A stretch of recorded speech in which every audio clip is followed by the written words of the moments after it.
Hey everybody, welcome once again to the Wrestling Inc. podcast. I'm Glenn Rubenstein, joined by Chris Callicutt, and today we're going to talk about SmackDown Live for June 13th, 2017, the Money in the Bank Go-Home show. We're also going to have a preview of this Sunday's upcoming Money in the Bank pay-per-view. And Chris, how's it going, man? I'm doing well, Glenn. Hope you are, sir. I apologize to our Monday viewers. My microphone settings were off, so you probably heard me a little fuzzily on Monday, but should be nice and clear this week. Nice. It happens, man. It happens. Cool. So let's talk about SmackDown Live last night, the go-home show for Money in the Bank. Money in the Bank, my favorite pay-per-view of the year. Very much looking forward to it this Sunday. We opened with the New Day doing their most elaborate entrance in some time. Kind of surprising that they, I don't want to say wasted this or blew it on a regular episode of SmackDown Live. I mean, I know they were in New Orleans. They had access to a band, but it was great entrance. Yeah, absolutely. I loved every second of it. And I think why they did it is since they were the hosts of WrestleMania this year and WrestleMania is in New Orleans next year, I think they sort of gave the nod to that and gave a little preview of what was to come. So I thought that was a cool little aspect in their entrance. I was jamming out to those guys. I think it was the Soul Rebels, I believe, was the band. Yeah, it was great. And and I love when they do this stuff with New Day. I think New Day has just amazing opportunities. And you compare this to like WrestleMania this year. I wish they'd done something like this in Mania, because I thought even as hosts that at Mania was a little kind of understated compared to everything it could have been. Sure. So this was great. So they came out, joined in the ring by the Usos, the Fashion Police, which interesting that their entrance graphic now, Fashion Police, not leaning on that even more than Breezango, and then joined by the Clones. And so we went into a 8-man tag match.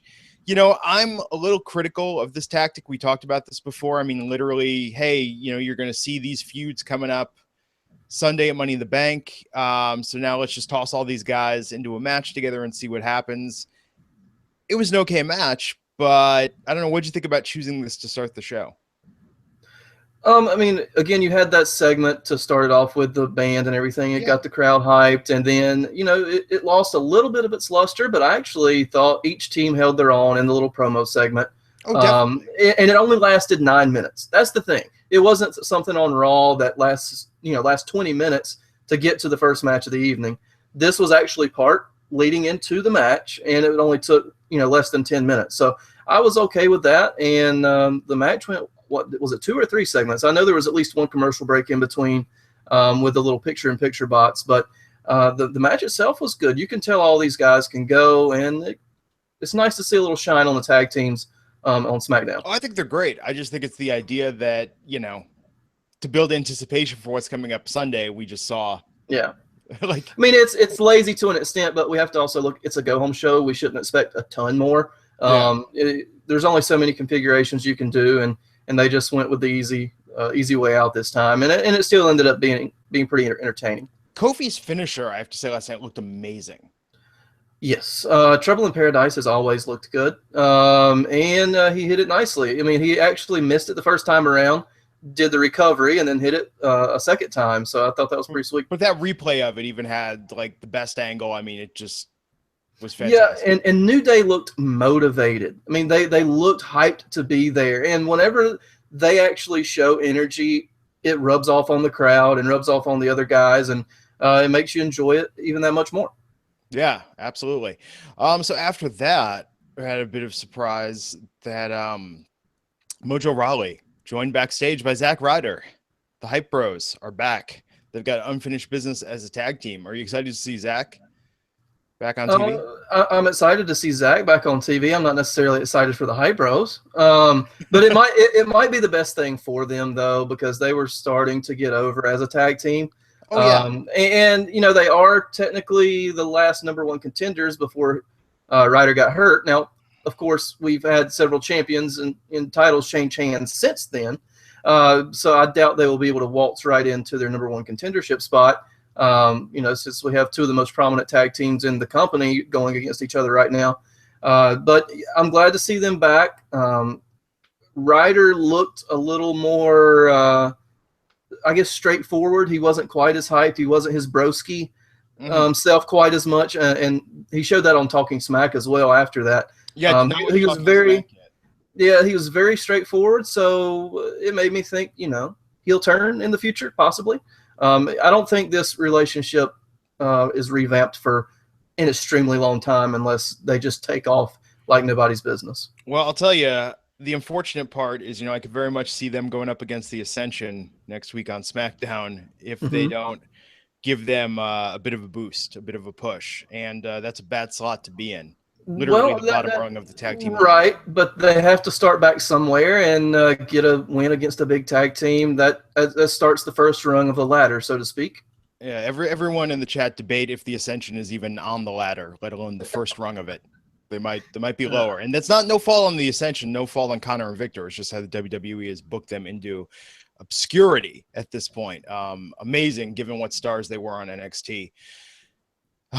So we got something last night that a lot of people tweeted at me about. I was at a concert, so I watched SmackDown this morning, but we got 2 women's singles matches. I feel like they're listening to me. No 6 women in the same segment last night. It was amazing. They pretty much got everybody involved and had basically 3 separate segments to an extent. So that was good to see. Yeah, Naomi versus Tamina last night. Naomi did win, which makes me wonder, using Raj Giri's booking prediction analysis of, oh my God, could Lana actually win the belt on Sunday? I have to say, when she came into the ring after that match, I thought Tamina and Naomi was good. I mean, it was kind of a quick match, but when Lana came into the ring and did that thing with grabbing the belt, I mean, granted, matched her outfit perfectly with the blue, but she looked pretty good, I gotta say. Yeah, she looked like she belonged, and this may be one of the better Tamina singles matches I've seen, ever. How many Tamina singles matches have there been? Okay, that's a fair point. But with that said, she held her on. It wasn't extremely sloppy. It was pretty straightforward match. Tamina got her stuff in, looked dominant. Naomi with the babyface athletic comeback. I thought it was a pretty nice match overall. Yeah, I thought it was good. So Jinder's segment last night, they kept saying, oh, Jinder and Randy are going to face off. They're going to face off in advance of their rematch at Money in the Bank. With Randy Orton, I think less is more. I think with Jinder now, they've got him talking, they've got him doing a shtick. It's as hokey as it is in the angle. I mean, I like Jinder as like the heel champ a lot. Actually, I've really come to enjoy that. But even his shtick is kind of growing on me, and that was the point for me that was kind of like a little cringy. But now he's getting more comfortable with it. I think it's a better version. What did you make of that, of Randy just coming and doing the RKO and standing there in the crowd for an uncomfortably long amount of time with the camera on him while people are taking selfies and Randy's just there unflinching? I thought that was an interesting angle to kind of, elevate Randy a little bit. That was the only thing that I slightly disliked about it, was him standing in the crowd forever. But the run-in, RKO, the distraction with the music, the Singh brothers were out there ready to fight. They were on the ramp, and they left good old Mahal's side, and a running RKO in one fell swoop. That was a beautiful RKO. It reminded me of a viewer sent me a tweet of a little GIF of him doing one. Who was it? It was him doing an RKO onto a car that he did the same running RKO, which was pretty sweet. But it got a huge pop. Randy looked motivated again for the first time in a while. And even his little promo backstage afterward, it was a pure fire babyface promo, which we haven't got from Randy in a long time. I think if you can limit Randy to just like the RKO and the pose, I mean, I think that it's like the greatest hits Randy, and people pop for that. I think it's when they go beyond that. I made the comparison before that it's like Kid Rock, man. If you just hear Bawitaba, you're just kind of like, yeah, I'm into it. But then he wants to play something new, and you're like, oh, not so into it. Don't need to know what Kid Rock's up to these days. I think with Randy, the nostalgia for the hits are great, but we don't need to get into Randy as the artist because there's not a lot there. Yeah, I mean, as JBL calls him, if you're to build a sports entertainer from the ground up, he would be the one. And he looked the part last night and got the pop because of it. And now with him sort of being on top at the Go Home show, that tells me, as well as being in St. Louis, doesn't look so good for him on Sunday. But we'll run down the Money in the Bank card a little bit later. Absolutely, man. So I want to take a moment, give some love to the sponsor of this episode, which is Mack Weldon, which, let's face it, it's better than whatever you're wearing right now. Mack Weldon believes in smart design, premium fabric, and simple shopping. And let me tell you, it's so easy to go on their site. I was able to find a lot of different clothes in my size and the styles that I like. I got some awesome shorts that, you've heard Raj and I talk about it. They feel like comfy shorts. They look like dress shorts. The dream, people. You can wear them out and you look great, and they're incredibly comfortable. They've got amazing underwear. They've got moisture wicking technology, antimicrobial, so it's going to take care if you're working out in it. You know, it's going to mask the odor, as it were. They've got shirts, they've got undershirts, they've got socks, they've got everything for your fashion needs. And yeah, that silver underwear and shirts, the antimicrobial technology is amazing, so comfortable, feels great. And let me tell you, here's an awesome thing about Mack Weldon is if you don't like your first pair that you order from them, you can keep it and they'll refund you, no questions asked. Not only does their underwear, socks, and shirts look good, but they perform good as well. So again, if you're going to the gym, if you're going out day to day, they got something for every occasion. And we've got a deal for you. Go to MackWeldon.com and you're going to get 20% off using the promo code INC. That's MackWeldon.com and get 20% off using the promo code INC. Go to MackWeldon.com, save that 20%. INC is the code. You're going to love what you get.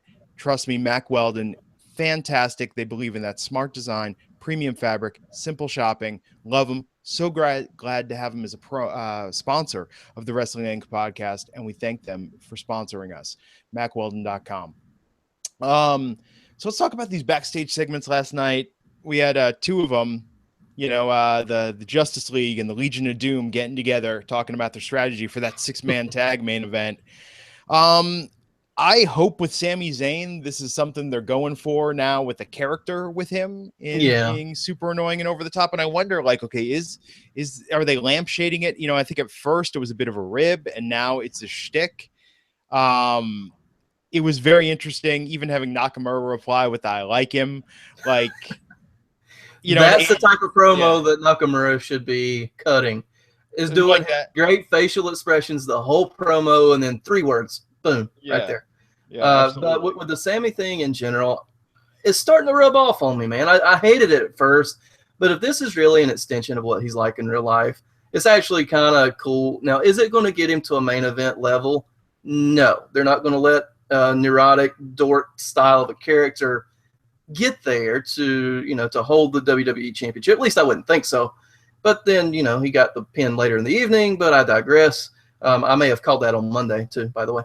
Or last Wednesday, whenever it was. I actually think I called Sami getting a pin to go toward the pay-per-view. But to guarantee that he's not winning Money in the Bank. Exactly. Yeah. But I thought the shtick's growing on me. I thought it was actually a little endearing last night. What about you? You know, listening to him on podcasts and seeing his interviews and how he talks, I mean, I think his natural personality is great. This is definitely that amped up. And I think that you either find it humorous if you're a fan. I mean, remember, this is a guy, French Canadian, but his favorite show growing up was Seinfeld. So very much shows he's very much got that Larry David, Curb Your Enthusiasm sort of attitude. It's amazing. A French Canadian Muslim who, for all intents and purposes, comes across like a New York Jew. Exactly. It's a sitcom in and of itself. It really is. Absolutely. And I like that. I like that style of humor. So for me, I find it endearing, but I don't think this is how you get over with the universe. I don't think that's what your average wrestling fan tunes in to see. I think how he was in NXT, the really super earnest guy who talked about he had to push himself and do better, that I think was a good character for him, but it's clear that on the main roster, they're not giving him that to work with. No, and I just don't think they see him at that level on the main roster, for whatever reason, whether it be his size or whatever. But it fits him right now. It gives him something to do. It gives him a chance to interact with a lot of different people in a humorous way. So, I'm fine with it. Yeah. And then we have the flip side of that with Kevin Owens being the overthinking, over-talking guy, which I thought was a nice little parallel with him doing the thing with Corbin and Dolph. I thought Owens backstage doing that, I thought that was the best Owens has looked on TV since he broke up with Chris Jericho. Yep. He looked like he wanted to be there. He sort of owned that spot. Corbin, I don't like you. Ziggler, I like you, but not much more than I do Corbin. Forget the stupid face of America crap, and all the other stuff he's done in his promos. This guy last night, this was, I think, the cool heel Kevin Owens that has been missing since the Festival of Friendship. So I really like seeing that last night. And we'll talk about our Money in the Bank predictions a bit later, but I think it's pretty clear who needs it at this point. versus the other guys. So let's talk about Charlotte Flair versus Natalya. First time seeing them in singles action against each other since I think the pay-per-view they did last year before the brand split, the one that Ric Flair and Bret Hart got involved in. I really enjoyed this match last night. I thought this was good and sets up nicely, I think, some of the spots we're going to see at Money in the Bank. Yeah, for sure. I mean, these two work well together. I like that they actually treated it as a back and forth match. They had a couple of stalemates early on. And if you go back to their match at NXT, which followed that same Bret and Rick storyline, I said pretty much wash, rinse, repeat, and you have a pretty good match. And they did that. And Charlotte broke out the moonsault, almost overshot it a bit, and people were like, oh my God, I hope she doesn't do that Sunday. I'm like, guys, there's a ladder involved. It's going to happen. Oh, yeah, that's going to be the big spot of the night. I mean, who else, not to put down any of the women in the women's Money in the Bank match, but I'm just trying to think who else can do, like, proven they could do aerial stuff. I mean, Becky would be the only one that, would be the only one I would even have an inkling of doing a somewhat big spot. Natalia's not a high flyer. No, but she can take a bump, so that she might definitely be on the receiving end and probably is the safest and most experienced in catching and that kind of thing. But I'm trying to think. I mean, Carmella is not really known for her top rope action. I don't know. I don't know what to expect from that. I mean, we'll see. We'll see what happens. But I thought that match last night, the singles match, was good. They from that came back to WWE Heroes promo and the Fashion Files. It's interesting that this shows, I think, that creative believes in the Fashion Police, given that Breezango was in the opening segment and they got this vignette last night setting them up against a mystery opponent. I'm assuming it's the Colognes, could be the Hype Bros, who knows. Did they announce that match is happening for Sunday, the Colognes versus Breezango? I don't believe so. I don't think we've gotten to the bottom of the case yet. I think I think still American Alpha is that wild card that could be the jock type of heels. God, that would be a perfect spot for them. And Gable has personality. He really does. So I mean, he could play that little smarmy, cocky heel if he wanted to, and play really well off these guys. God, I mean, now I love the Fashion Police, and I think Breezango have been great since day one. I love those guys separate as a team, but isn't it amazing that here we are almost a year into American Alpha on the main roster, and Breezango is going to be the team that has to put American Alpha over? I mean, to each their own. I love both teams quite a bit, honestly, have for a long time, but Breezango just continues to deliver. But as you said earlier in the show, they gave them an actual name now. They're no longer Breezango per se. They're the Fashion Police. They put it on their Titantron and everything. So, and they made it a point to announce them as that during the match a couple of times too. So if they're giving them a firm identity and, like you said, putting them in the intro video, giving them weekly vignettes, then that's a good sign for those guys. Yeah. Can we talk about the bad tattoos that Fandango has as he was on his legs? Oh God, no wonder he wears long pants while he wrestles. People make questionable decisions in life. That's sounds like somebody that no, not me. No, but I know a lot of people. That's why I never did it, man. Because I mean, it's like I can't make that kind of commitment to something. It's like that's too much. But actually, it's really weird too. Did you ever watch what is it, Inked on the network, the one Corey Graves does? Yeah, I watched a couple of episodes. Those are interesting. Actually, it seems like the WWE superstars, by and large, but I think they only focus on the ones that have good tattoos, that they have good stories behind, as opposed to like, yeah, I got this, let's not talk about it. So we got another backstage promo with Lana last night. Dasha was talking to her backstage. I thought, man, like, could they do this? Could Lana really win on Sunday over Naomi? And I only say that because, I mean, I like Naomi as champion, but they don't treat Naomi as champion the way that they would treat like Charlotte or even Becky. I think with Naomi, we've all kind of felt like we're happy about this, but it feels very tentative. Right. I mean, she's got the big entrance. The crowd loves it. She's super athletic, as we all know. She can go in the ring, but I don't know if it's just the it factor that's kind of missing a little bit, or they're just trying to portray her as a downplayed character to an extent. But they're trying to make Lana feel like that star, and like you said, she looked great with the championship with the matching evening gown. So I wouldn't put it past them to put it on her. Night and day difference from how they treated her a week ago. I mean, they last night presented her like a credible.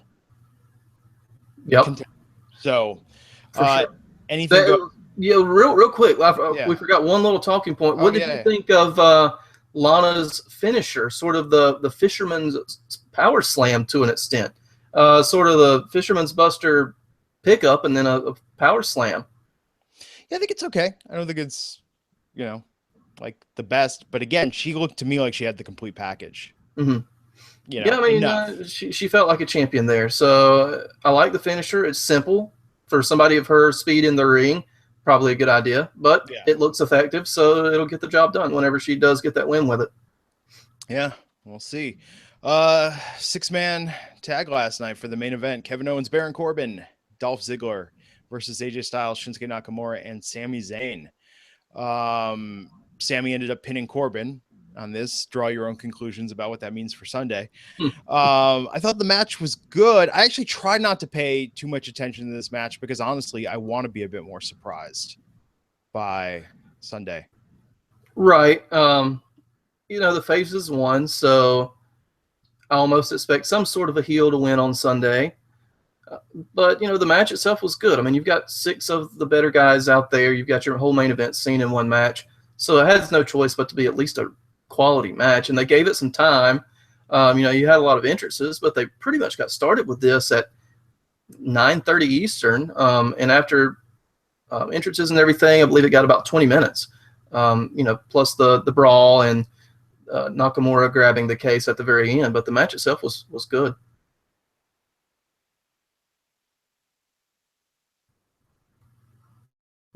Lynn has had to step out just a moment, it appeared. Grab some questions from our audience. Again, that was the 6-man main event for SmackDown. The Faces came away with the win there. And let's go to a couple of questions from you guys. Oh, there's Glenn. We have Glenn back. Oh, so I was just going to come back on. I was going to be like, salient points, Chris. You make some good insights there. Very good. So our main man is back. Yeah, so let's take some questions and talk about some of the other news this week, and then we'll hop into recapping the card for this Sunday. Sounds good. Let's see. I've got one question from Chris. That's a great name, by the way. Are you guys at all concerned at how they've been handling Nakamura? Here's my thing. Yeah. Concerned is not even the word at this point, I don't think.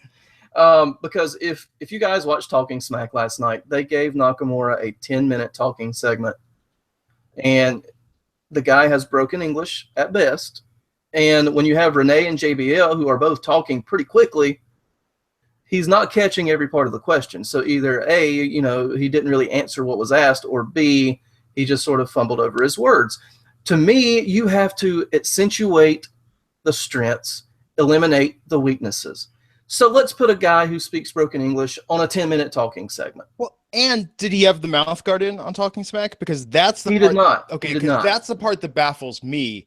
He is 10 times better at speaking without the mouth guard in, yet they had him do those segments with Dolph in the ring with the mouth guard in. So it's just like impediment upon impediment to him being TV ready. So I will watch Talking Smack. I do want to see that in the Hype Bros interview. But yeah, 10 minutes for Nakamura, that just sounds dangerous.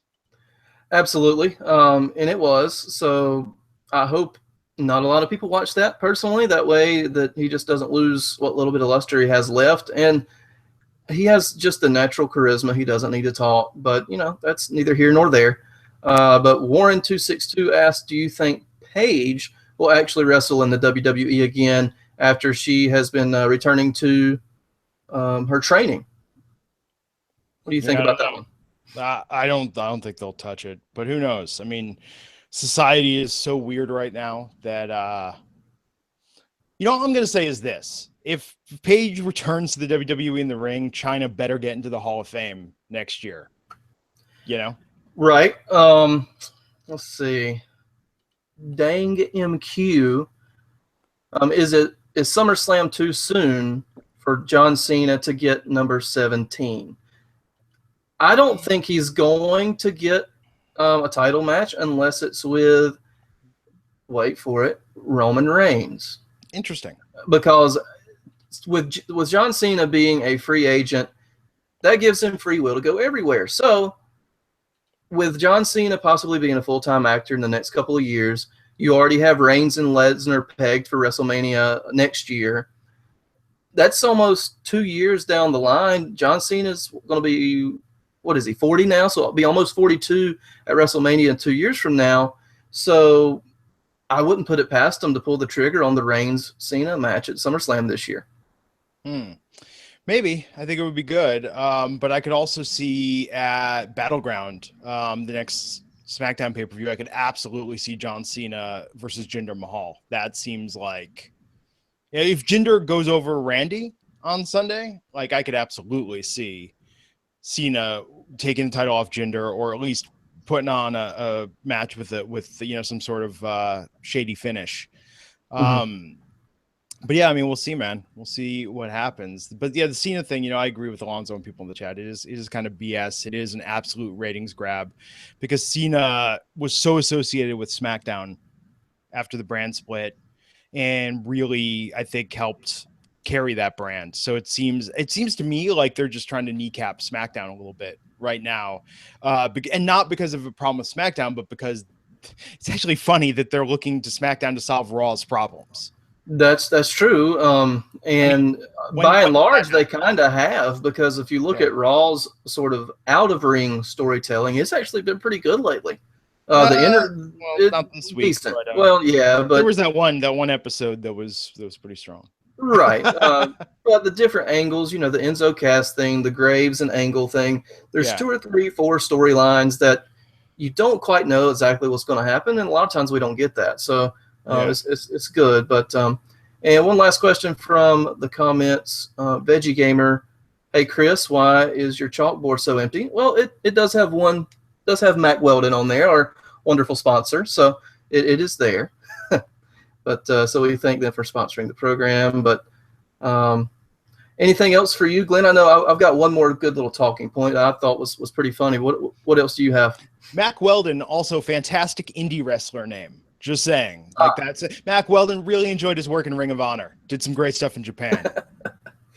Oh, man. So the antithesis, thank you for the great segue, by the way, to this, is we have some wannabe indie wrestlers and some wrestling fans and, quote, dumbass marks that have been given. No, that was a pure quote. I'm looking at it right here from Roman Reigns, our lovable babyface Roman Reigns.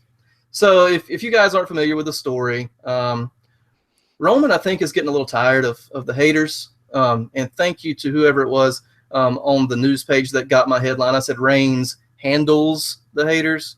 Goodness. So it took a little deep thinking to get that headline. But anyways, he said, in replying to Ian Porter on Twitter, here's a tip. Some of us don't like WWE or their BS politics. We're happier where we're at. That's from Ian Porter. And Roman Reigns responded, let me give you a tip, amateur. WWE is the top of the mountain in pro wrestling, a view that you'll never deserve or get to enjoy. #facts. Now, does that seem very Roman Reigns-ish to you, Glenn? Oh, I think everyone just has a bad day on Twitter, and with wrestlers especially, like, they can't delete that stuff, But the thing is, that's only number one. It gets better. Jean Loss Fap. That sounds like a bad person that may or may not have had a relationship with this site at some point in the past. And they were telling Roman Reigns, and you're sorry, you know what, was positioned at the top thanks to your family. You were handed your position. You never earned it. To which our friend Roman Reigns says, yeah, I guess working my butt off 5 days a week while being away from my wife and kids at least the last 7 years is being, quote, handled it. #dumbass mark. I think nepotism in the WWE is not nearly as bad. I mean, look, Noelle Foley, sure. That's an example where it's like, okay, no one would be paying attention to this if you weren't Mick Foley's daughter, you know? And then Frank the Clown, you know, residually from that. Yes. But And so thanks Foley family for elevating Frank. But no, I think you know, whether it's Roman, whether it's Natalia, I mean, you hear all the wrestlers talk about this, and all it did was got them the chance to be looked at. But if they didn't, we saw it with Noelle. If you don't have it, they're not just signing you because you're somebody's daughter. Like, you legitimately have to pass a certain threshold. You can get their attention by a family relation, but you need to fight to keep it. And you probably have to work harder than a lot of people because people assume that you're being handed something. So no, with Roman, I mean, look, man, going back to early NXT and FCW, I mean, this is not a guy who came in at the top.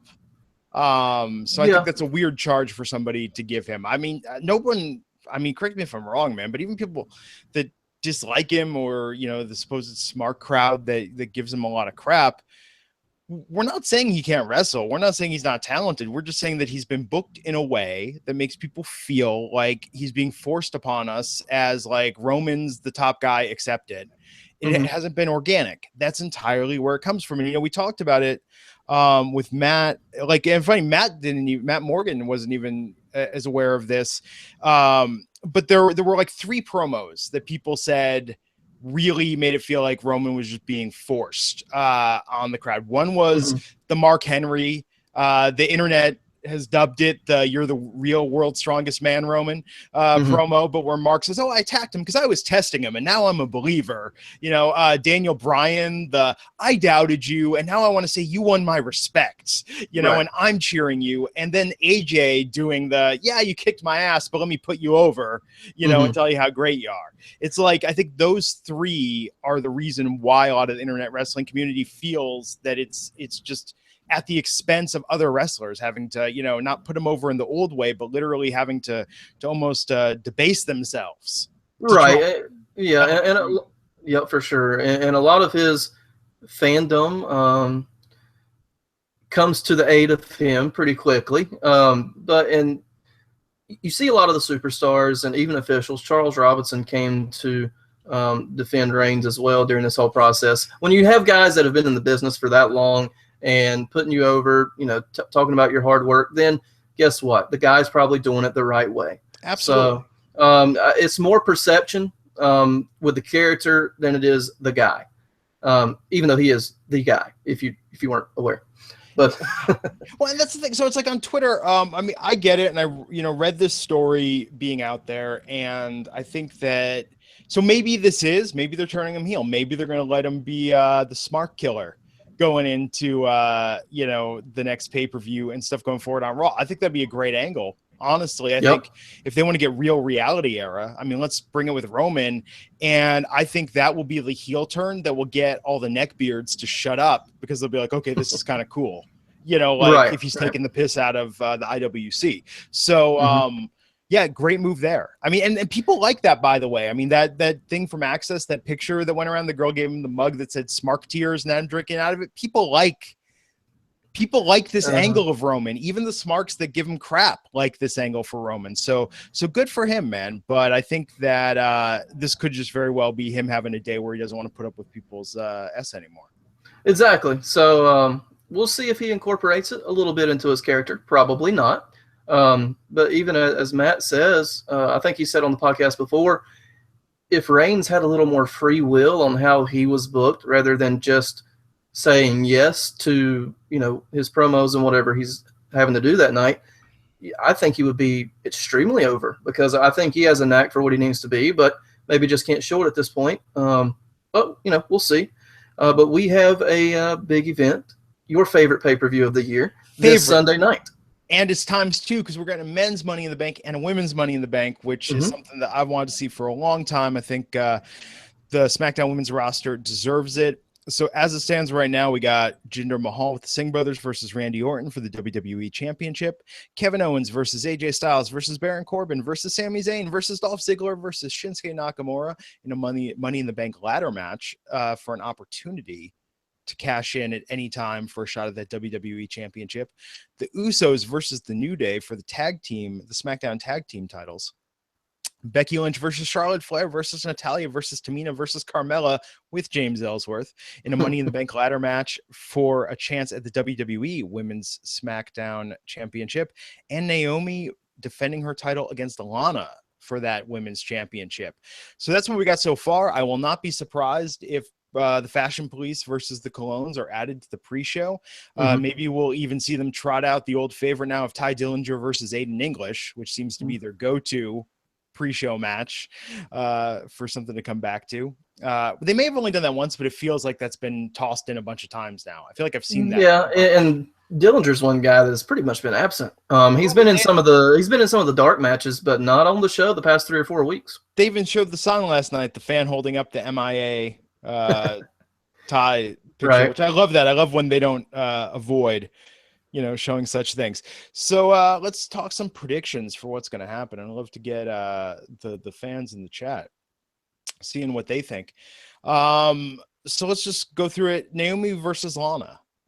You've heard my thoughts. I think Lana could very well win this in a huge upset, because that really anyone could take the belt off of Lana. I think with Naomi, it would be tough to have a face Charlotte or face Becky challenge Naomi for it. So who do you think is going to win?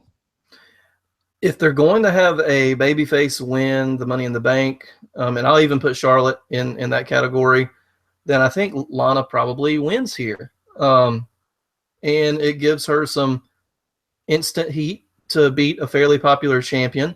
And it gives her a chance to work with the babyface. But it also, I think, gives Naomi the chance, since there's only 5 women in the match and 6 in the men's match, if this match goes on early, to put Naomi in the Money in the Bank ladder match. That'd be interesting. Although, man, like, I could almost see that happening given the card. I mean, do you think that's going to open the show, Naomi versus Lana? I guess it kind of. I don't think that makes a lot of sense. If anything opens the show on the women's side, it would be the ladder match. I wonder if they're going to bookend the shows, bookend the show with the ladder matches, or if we're going to see the women's like halfway through in the men's as the main event. I don't think we're going to see the Mahal Orton match at the very end. I think that's probably the co-main or somewhere in mid-card abyss. I honestly think that the men's Money in the Bank match will close the show. So I wonder if the women's will be in the middle or if it'll kick off the show. Yeah, Naomi versus Lana, and this is no disrespect to them, but I mean, there's not a lot of cooldown on this card. I mean, that and Jinder versus Orton, I hate to say it, like those, because I think the Usos versus the New Day, I could see them opening with that, because that would open really hot. I could see that opening, and then maybe going Naomi versus Lana. No, see, but I don't think they'll do the women's back to back. Maybe they would, but who knows? It's tough. But there's got to be some filler somewhere. But you can't imagine that the women's Money in the Bank match would be extremely long. The guys match probably will be. I would expect the tag match to be pretty long too. So I mean, you have to fill the card somewhere. There's got to be 1 or 2 card fillers in there somewhere that haven't been listed yet. Yeah. So Aiden, Ty, go out there, man. Put on your boots, guys. Show your stuff. American Alpha versus the Ascension. Let's do this. Yeah. Wow. Okay, so we could both see Lana winning this. My only reservation about that is, see, Lana versus Charlotte, I think, will expose Lana's weaknesses in the ring, and I think Becky would probably be a little better versus Lana. So I'm just thinking ahead to who's going to win that women's match. I mean, who do you think is going to get it? I don't think Charlotte needs that. I think Charlotte's going to be a contender no matter what. I've seen Carmella. People speculate that Carmella is someone that can win the women's Money in the Bank match. Mm-hmm. But then again, Becky, they've liked Becky for a lot of firsts. So, yeah, I mean, they seem to believe in Becky as kind of like the grizzled vet that works with everybody and just gives a good match any time of the day. But I don't know if they'll give it to her right now. If Lana wins the women's championship, I have to go.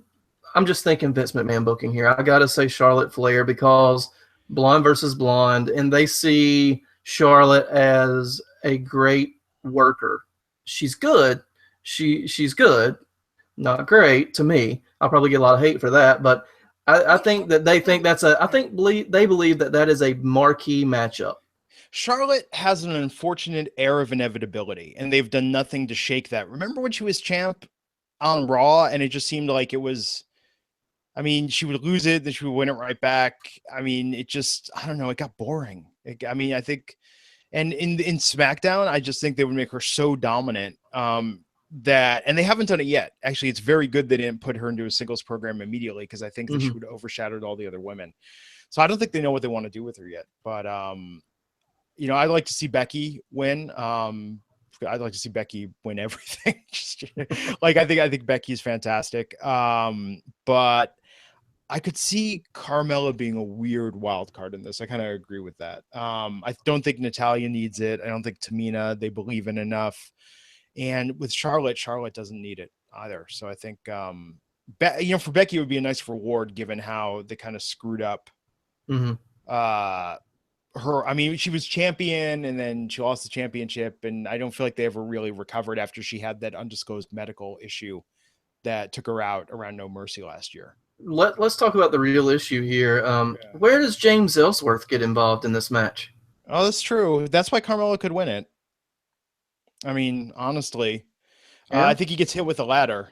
He either gets hit with a ladder and knocked out, or he's gonna help Carmella win, kind of like Alonzo saying in the chat, and probably take an outrageous bump. So yep, very true. A lot of you guys have Becky winning and Carmella as a wild card, so I guess you guys somewhat agree with us, but I'll stay with Charlotte on this one. Okay, so do the Usos retain? That's the big question. Or do they give it to New Day right away? I believe, if I saw a stat correctly, the Usos have now become the longest reigning SmackDown tag champs. That was hard. Not that was very hard, but they have now surpassed, I guess, Slater and Rhino, I believe, in that threshold. But is it too soon for the New Day to go ahead and get that? And New Day doesn't need it. New Day don't need the belts. New Day are, I mean, a main attraction in the WWE. You know, the Usos having the titles have elevated them, I think. And there will be no credibility to that feud if the New Day wins the belts right off. Right. And, you know, I think it's as you said, New Day is a team that doesn't need the belts per se, whereas the titles are actually helping the Usos. So, yeah, I want the Usos to retain. Love what the Usos are doing. I think, so I mean, it's amazing actually to think about. What's it now? I mean, I remember when they were in NXT. They've been in the main roster what now? 4 years, if not longer. Yeah. And they were, because they did a lot of main roster matches even when they were in NXT. I mean, they're the last 6 months. This is their peak so far in professional wrestling. And I don't know if you noticed last night, they finally got the merch. So maybe they're retaining no longer those iron-on letters. They got some real day one-ish shirts, or day one is H shirts.